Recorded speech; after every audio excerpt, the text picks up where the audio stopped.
Welcome to the Stories Are Soul Food podcast with your hosts, Brian Cole and best-selling author, N.D. Wilson. This audio is brought to you by Cannonball Books and Great Homeschool Conventions.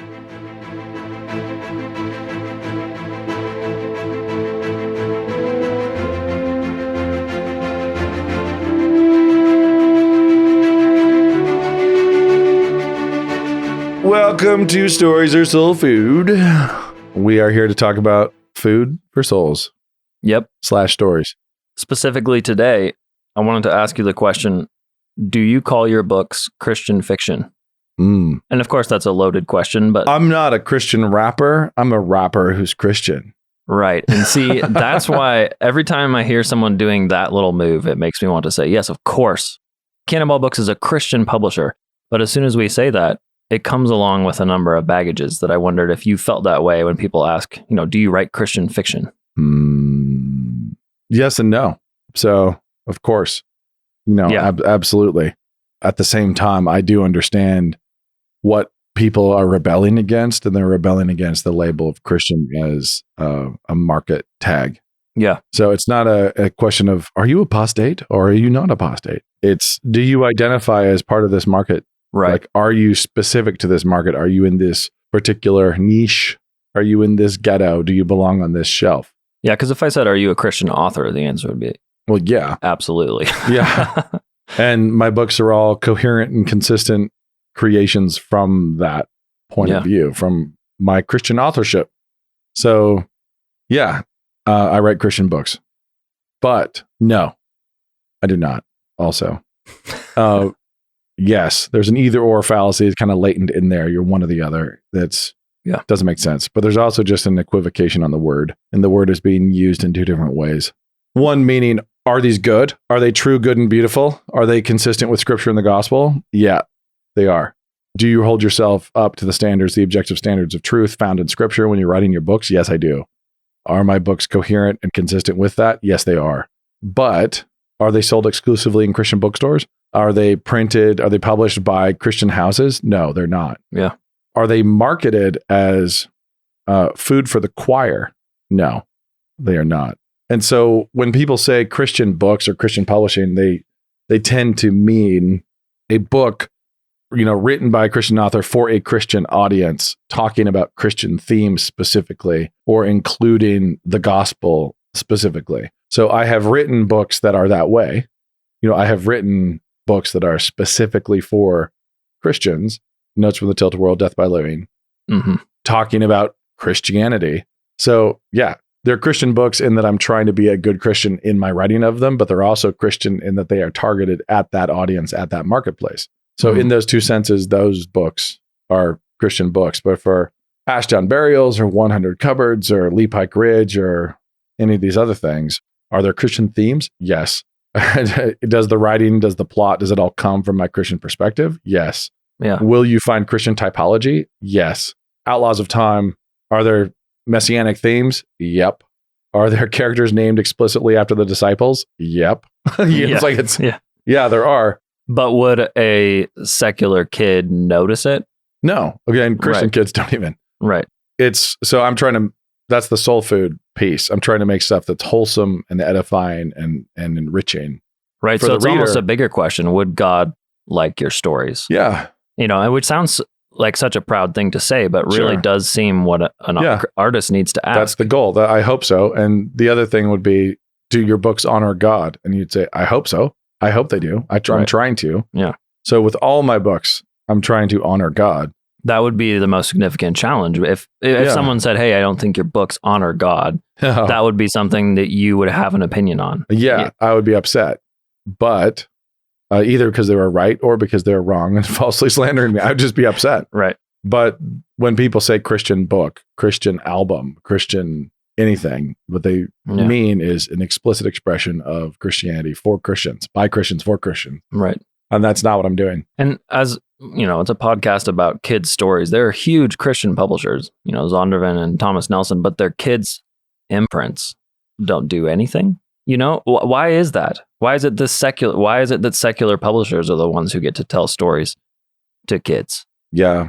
Well, it's Because I was looking at Thomas Nelson, and their top hits for kids are Dude Perfect, 101 trick shots, that you can do. That's what's popping up as their Christian stories. Or Zondervan is nonstop Jesus storybook Bible. Sally Lloyd Jones to the moon and back. Yep. To me, when we're looking at the distinction, do we look for Christian fiction? If I were going to go try to find a book for my kid, no way. In that sense, in the market genre, that's not the pool that I would swim in to try to find something for my kids to read. And that, in one sense, made me a little upset. But then in another one, it's consistent. We're not in that genre. Yeah, it's not even a genre; it's a market. Yeah, sorry, market. But my grandfather ran Christian bookstores. My dad worked in Christian bookstores. I remember being taken into Christian bookstores and being taken to the fiction section. Yeah, and being told pick something out. And my grandfather ran a good Christian bookstore, so there was good stuff over there, which meant there was C.S. Lewis. Right. And the Sugar Creek Gang. There wasn't much else. And there was a ton of missionary biographies. Right. And Jungle Book. There's some Jungle Book. Right. So, there's fun stuff, but it was seen as like, there has to be an explicit moral. There has to be, there has to be a Sunday school. It has to be Sunday schoolable. And overwhelmingly, think of it this way. Are my novels Christian curriculum? Like, no. Yeah. They're not curriculum. That's not what they are. They're meals for imaginations. Are they meals for imaginations that honor God? I sure hope so. That's the goal. But I don't exist in that marketplace. I really don't exist in the quote unquote Christian marketplace. Was there a time when you decided, no, I'm not going to try to exist in that marketplace? Or is it just, what goes into that decision for an author? Let's pull back the curtain a little bit, shall we? One of the only things I've heard a couple things back about this podcast since we've launched. I haven't been paying close attention, but a few people have reached out directly, and I've heard that people still want us to talk about VeggieTales. They want to have an entire season on like Harry Potter, us discussing all the Christian themes and so on, and whether or not it's great. So, picking a bone there. And then they also really want to hear more scuttlebutt about behind the scenes of the publishing industry. So you're scratching one of the three Which I thought, okay, that was we talked about that. I don't remember in which episode, but Outlaws. Not Outlaws. 100 Cupboards episode. Yeah. So we talked about that a little bit there, and I've heard repeatedly from people who are like, "Do more and do more there." So this just came up naturally in my aspiring author brain. I sort of assumed the publishing world was like baseball, where I thought, I want to be a professional author. I want to make a living as an author. So I should probably play in the minor leagues. I should probably, start small and work my way up. And so I tried. And the way I tried was that I pitched a bunch of work to Christian publishers, and they were incoherent, didn't understand what they were doing, what they were for, or what made a Christian book. The same thing exists now when people struggle over what is a faith film. Right. Like what is a Christian film? What is a faith film? Or what is a quote unquote faith adjacent film? Things like that. Is that something they talk about now? Yeah. Yeah. Faith adjacent. Does that mean it doesn't irritate people of faith? No, I think it's it's a faith film without a direct gospel presentation. Oh, okay. That's oversimplification, but still. So I thought I'm going to pitch to Christian publishers. I'm actually going to even pitch to small Christian publishers. I'm like medium small. I'm going to try to go play some minor league ball, work on my craft, hopefully build a readership, and then get that 10-day contract. Wait, or is that NBA? Whatever. Yeah. I then try to work my way up to the major leagues. And so I was working on cupboards, and early pitches of cupboards went out. 100 cupboards went to Christian publishers. So did you do Christian agents first, or did you go straight to publishers? I had a Christian agent. Yeah. There's a Christian agent, and actually even there, I went to Christian publishers, then went to a Christian agent, went to some more Christian publishers, then fired the Christian agent. It was this whole saga. But I was over when it came to Christian publishers. Okay. I got rejected by all of them. Minor leagues wasn't playing. Oh yeah, they were not interested. And they were overwhelmingly not interested because this is not Christian fiction, is what I was being told. Oh, okay. It's like, but is Narnia? Yep. Because we know there's a long established tradition of Christians loving the Narnia Chronicles. So it's safe. Yeah. So yeah, of course that's Christian. And we would love to publish something like Narnia. And we'd have these dialogues. We would love to publish something like that. And so I was like, okay, so this is kind of American Narnia with 100 cupboards. I'm having a hard time seeing how you could have. It's very like all the food things you've explained that go Right. into making Narnia Yeah. seem like they go into 100 No, cupboards. they do. Now, admittedly, the first book of Narnia, the Narnia Chronicles, has an explicit right. crucifixion scene, has an And explicit resurrection, yeah. Yeah, it has an explicit Easter, explicit passion. So I was not there. But the rest of the Narnia Chronicles, I'm more lined up with, in terms of, a lot more similarities there. So anyway, I got a lot of no's. I got rejected by every single one of them. And I was, oh man, that's kind of a bummer. Then I had an accidental situation where a rough draft that I had not read got sent out to a bunch of publishers in New York. And I hadn't read through it yet. Oh, wait, you typed it up and not read it? So I got an email. Okay. I got an email and it was saying, "Hey, what are you working on?" And I said, "Oh, I actually just finished this rough draft. I'm, here, check it out." And it got circulated. Oh, Just went out to like. So I made the mistake of attaching it to an email, and then it went out. It's like 10 publishing houses, some big number of New York houses, and I was like, trash, And I already had pitched. I'd already pitched. We'd already approached all these Christians who'd already passed on it. So the minor leagues all said, "You don't got what it takes." And I was still thinking of it that way. I wasn't thinking of it in terms of different markets fundamentally. I was thinking, I am a Christian. I am trying to honor God with my fiction. Even nepotistically, like approaching publishers that my dad had worked with and been very successful with in the Christian space, and thinking like, surely you'll give me a shot, right? My dad sold a lot of books for you. yeah. Nope. Just nope, nothing. Then my rough draft went out around New York, and we started getting really long, nice rejection letters. And it was kind of funny, like non-rejection letters. So 3-page letters back about what they liked and what they'd love to see. And would you be willing to break it in 2? Would you be willing to do it as a trilogy? Would you be willing to cut it all down into a single volume that's, half this length? Penguin, Random House, they weren't combined at the time. Just a lot of people. The editor of the Harry Potter series being one of them at Scholastic. So we heard lots of complimentary, nice stuff. I was embarrassed. I was really embarrassed that this had gone out there, especially with some of the things they pointed out, where just like, this hurts. This hurts my pride. But I was also kind of astounded. Like, so why is it that these big houses are interested and my own people are not?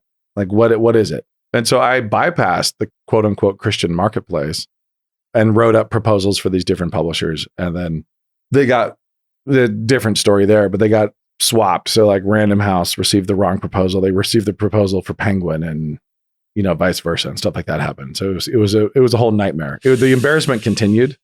Okay. And so that's when I parted ways with my agent at the time after that last confusion. Shoelaces tied together in multiple ways. And talked to Aaron Wrench, whom I'd known for a while and knew that he could be a good literary agent, and said, "You should do this." And he said, okay. He thought he'll give it a try. He read a book called How to Be a Literary Agent.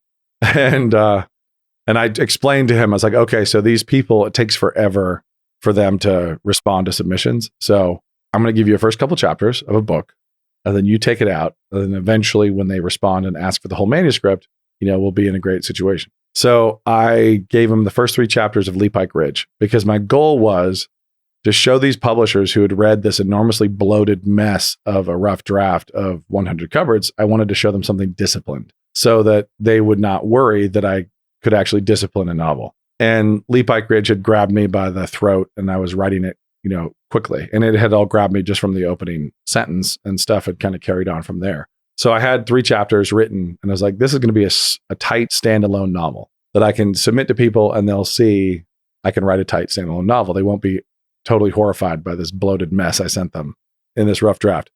Aaron was newish, brand new. So he sends out the first 3 chapters to all these different publishers, especially the 10 publishers who'd shown some kind of niceness about the mess of cupboards that I'd showed them.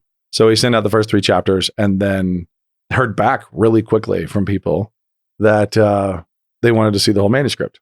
And which you didn't have, which I did not have, which I had not written. They got back right away.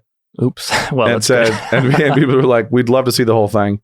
And Aaron told me, because he was out in Idaho, where he still lives, like, "I'm going to be back east in 2 weeks." So I told them I would hand deliver the manuscript in 2 weeks when I'm out there. And I was like, I've not written Yeah. Two, I don't remember. 2 weeks, 2.5 weeks. I think of it as the entire first draft happened in 3.5 weeks, where I wrote the first 3 chapters in a week and a half. And I wrote the rest of the novel in 2 weeks after Aaron made this big promise. So Aaron promises to all these publishers that he'll have the manuscript for them. And it also turns out that one of the ways, I think this is the case, he at least did this with some novels. I think he did this with the first 3 chapters, that he sent them 3 chapters and he used shrink wrap. He put them in shrink wrap instead of a clip or anything like that. He just got out a hair dryer and he used the shrink wrap and he cinched them into this and sent it to them. And it was just a novelty, like in their stack of manuscripts they're looking at. Here's this shrink wrap thing. And people have an innate need to unwrap stuff, to open stuff. So I got read really fast and they all asked for the total manuscript way ahead of schedule. So I wrote like the Dickens and I was really frustrated and excited, but frustrated that my whole point was to show them something disciplined and tight. And I was having to do it in 2.5 weeks. And I had to do it in no time. So I was not done. Wait, how many words is that a day? I don't know. It was a lot, especially for me as a rookie author. It was a lot. I think the whole novel, 70,000 words. So that's a lot of. So 1,000. A lot of 1,000 a night. Yeah, I was humming along and still trying to figure stuff out because I hadn't planned it all yet. So anyway, Aaron went back east.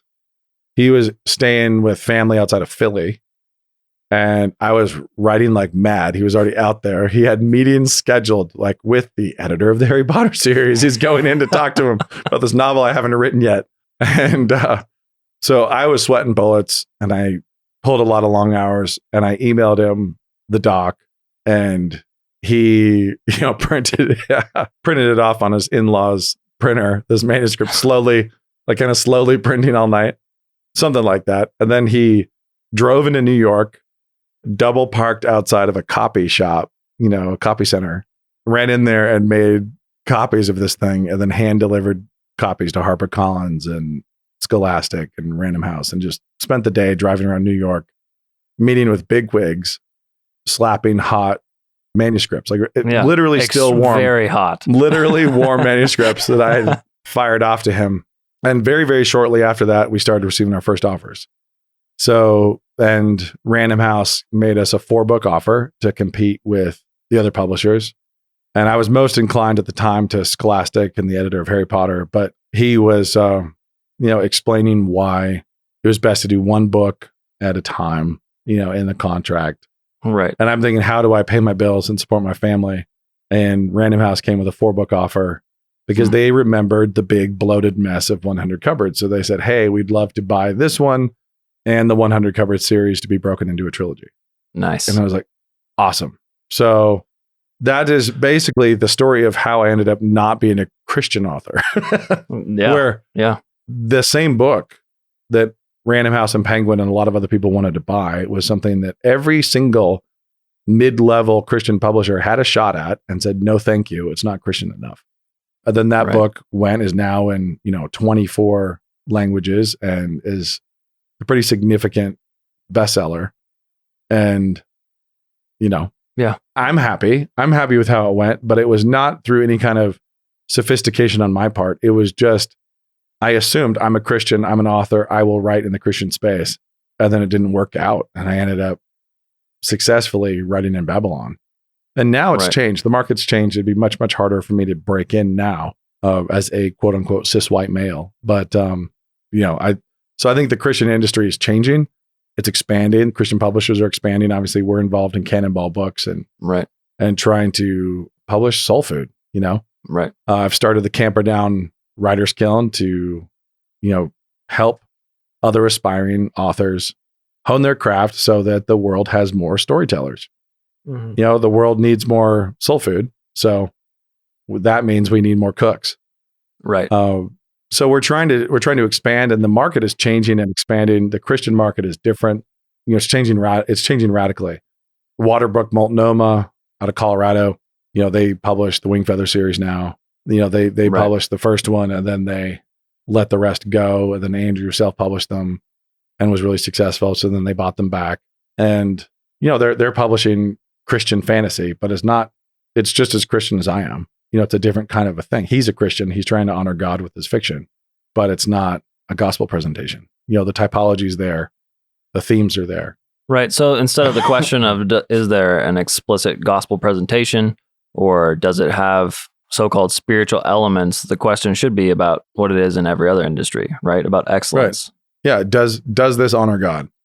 Does this book honor God? And if you're a cook, imagine taking a plate of glorious food out to a table and having somebody say, but is this steak Christian? Is this a Christian steak? That doesn't make any kind of sense.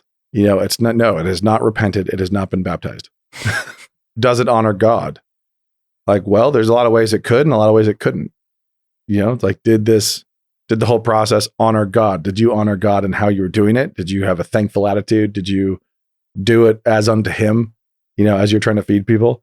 But it's weird when we come into the arts, it's weird how we do that. We're basically saying, is this Christian curriculum? Is this Christian propaganda? As opposed to, is this a wholesome, edifying meal that honors God and will fuel and feed imaginations?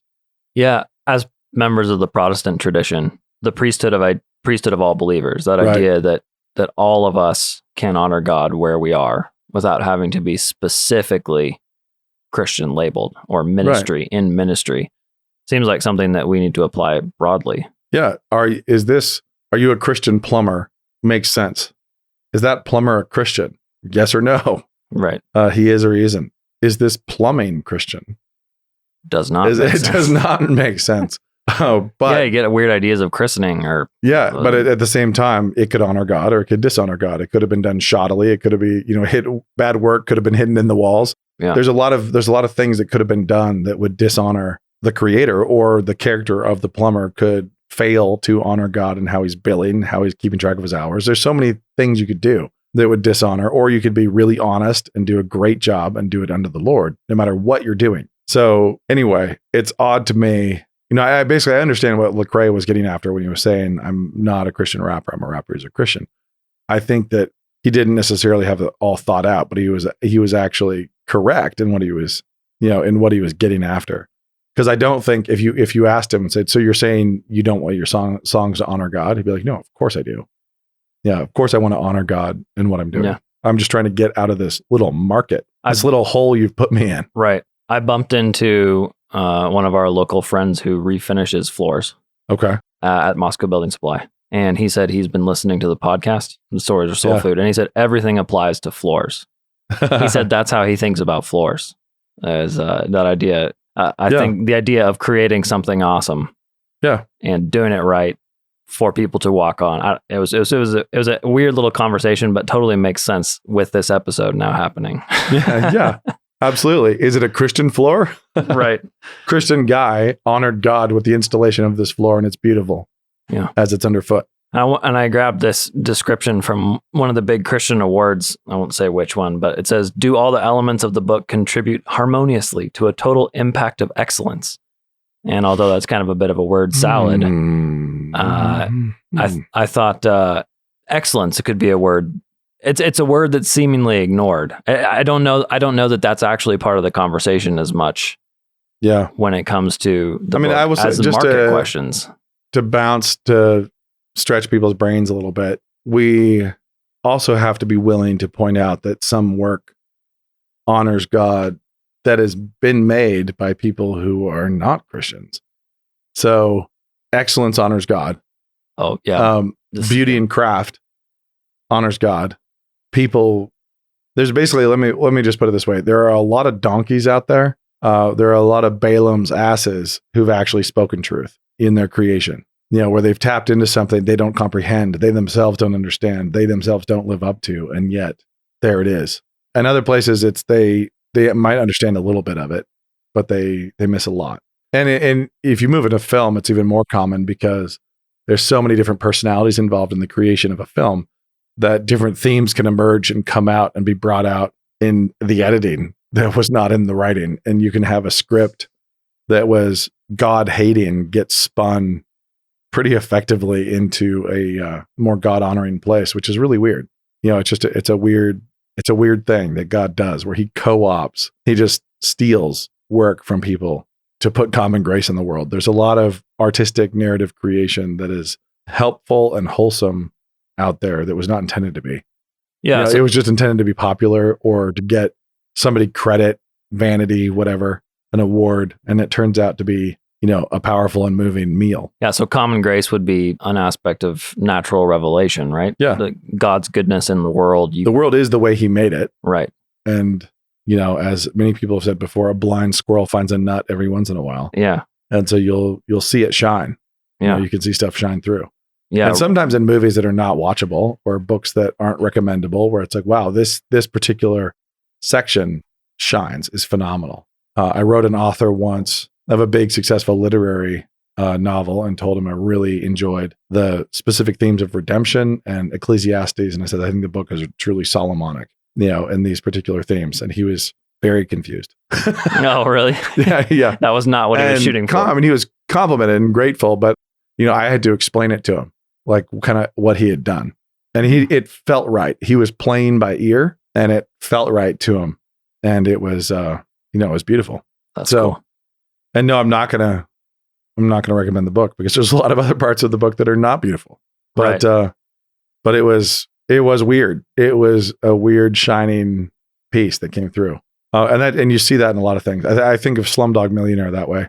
Mm-hmm. It's just a pretty potent story thematically that a ton of people were involved in who would have had no knowledge of that or desire to do it, and yet it came through. And one of the reasons why it resonated so powerfully and was so popular and huge at the time was because of it, because that truth was there. So anyway, Christian books, Christian films, unfortunately, we have cheapened the faith by, I think, using the name of the faith as a market brand. And that is unfortunate. And it's become a market brand for what is non-offensive rather than what is often true, what is by Christians for Christians and is lowest common denominator vanilla. Yeah. Just sort of like the flavor that offends the fewest and is made by believers for believers and can be sold in stores for believers and under categories online and filters for believers. And, is a little ghetto.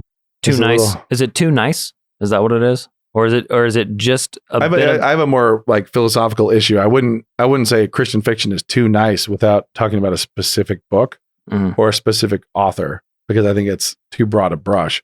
I think the category is bad. Okay. The category is bad. And imagine walking into it. If the world were such that there were bookstores, imagine walking into a giant bookstore and seeing a section called God honoring and a section called God dishonoring. That make things pretty easy, honestly. Yeah, wouldn't that be nice? It'd be handy. But there would be a ton of Christian books in the God dishonoring shelves. The shack. Here's to you, the shack. A ton of them would be over there. And if you walked over to the God honoring section, you would find some surprises. Be like, wow, does this guy know he honored God? Is he okay with that? Probably not. But too bad. Because God made him. His creator is fine with because what he was a musician working with harmonies, which are built into the world, and God made them. So he found them. He pulled them out. When Solomon built the temple, Hiram, king of Tyre, is the one who made, like, you do the best cedars, the biggest cedar. So Hiram ends up, being responsible for. He got the bid for the temple of God. Yeah, which is funny. Yeah, it is. But anyway, it is. I object to the market tag in its entirety. And I think we as consumers and we as parents should be thinking about, how do we hand our kids stories that help them honor God? Yeah. And that actually weirdly includes, like we talked about before, books that don't. It's like they have to build up an immune system. They have to actually be able to resist and identify problems. Yeah. So it doesn't mean your kids only read books that honor God. It means that you need to work to have your kids honor God in how and what they read. And sometimes they'll be reading books by Philistines, by Goliath, and they have to learn how to engage. Yeah. So don't ask, is my book list for my kids full of Christian books? But instead, is my reading process with my kids Christian? Am I honoring God with my reading process, with my parenting process, with my engagement with my kids? Am I training them to honor God as readers, and how they consume? Not do I have a brand loyalty where I only consume one type of thing. Right. I will only consume stuff that affirms me in my perspective. Like, no, you have to be able to resist. You have to learn resistance and engagement as well. Well, I think that's a great takeaway, along with no minor leagues first, shoot straight for the majors. Go for who will take you. I mean, that's what I was trying to do. Like, who can I play for? If I were getting into the industry right now, I would be emailing Cannonball Books, honestly. It's Right. if I were trying to write right now, that's where I'd be going. I'd be existing in the Christian subculture, which is different than a Christian marketplace. Right. And that's because the gatekeepers are more rigorous, shall we say. The Increasingly immunities of Babylon are a little more active these days than they once were. And consumers have kind of like retrained, rehabituated based on the death of bookstores and other things to try to find good stuff, wherever they Right. can. And they don't give a rip whether New York has approved of it. Right. Why would they? New Well- York has lost credibility. So You're speaking music to my ears. We Yeah. could go on and on Yeah. with the authors that we've talked about why it's better to publish with a smaller publisher, but that's probably a little more. you signed another author today that made me happy. Yeah, we did. So another MFA candidate from Camperdown. It's going to be publishing with Cannonball, which makes me very happy. Yeah, her manuscript was great. I can't wait to start the editorial process on it. So anyway, it's here's to you, Gwen. Way Cheers. to go. The rest of you will be seeing a novel from Gwen Burrow pretty soon. Yeah. But Winter King. I mean, when Christine was, she's talked to agents. She's had New York agents. She's been in that world already, even though she wasn't published there. She was active in that world, and I think she could still see success there, which would be great. But at the same Right. time, I was the one encouraging her, go to the places where they have the same agenda that you do to Yeah. try to refine your fiction into a God-honoring, soul-feeding, imagination boosting book. Yeah. As opposed to getting into a relationship with an editor who's opposed to you as a human fundamentally and to your agenda and trying to work with them. Yeah. Yep. So anyway, Yep. Cannonball Books, there's that plug. This episode has been sponsored by Cannonball Books. Doom, doom, doom. Perfect. Love it. See you next time. Thanks for listening to this week's edition of the Stories Are Soul Food podcast. Don't forget that if you're looking for kids' books on audio, the Canon app is the place to find them. Find stories like Christine Cohen's Winter King, Brave Ollie Possum by the Babylon Bee's own Ethan Nicole, and George MacDonald's The Princess series. Download and subscribe to the Canon app today.